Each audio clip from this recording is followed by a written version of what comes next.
Now, there are a few things, of course, on top of that, a few policy changes, some executive orders I talked about with Manny earlier about this. Number one, re-implement Title 42. The Remain in Mexico policy, it really worked. Number two, re-implement deportations. You've got to be willing to send people back who come across that border illegally. And number three, end the asylum fraud.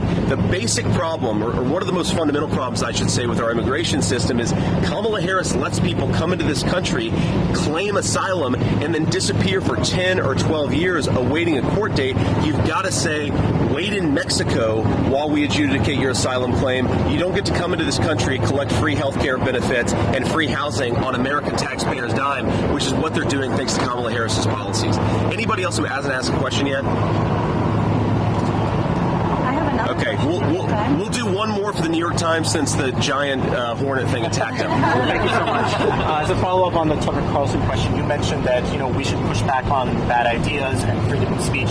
Tucker Carlson had a speaking slot at the RNC. He's a very influential figure among conservatives. I mean, do you think that he should be interviewing those kind of people, months before the election? Is that a distraction? Is that causing problems for your campaign? Well, look, Tucker Carlson isn't affiliated with the campaign, so I don't think that what Tucker Carlson does is a distraction or is not. He's going to do what he wants to do, and we can disagree or agree with the viewpoints offered by his host. But again, I think the fundamental idea here is Republicans believe not in censorship. We believe in free speech and debate. It's one of the most important things that RFK said in his message endorsing Donald Trump is that Democrats used to be the party where if you had an idea you didn't like, you pushed back against it, you fought back against it, you criticized it.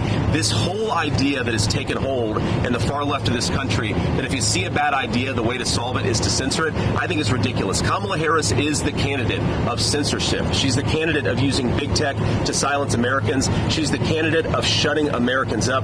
Donald Trump is the candidate of letting us have the debate because he believes in the American people enough to know that if we have a real debate, wisdom is ultimately going to win out. That's the Donald Trump approach. It's anti-censorship, and I'm proud to stand with him on it. Thank you all. Take care. Thank you, Press.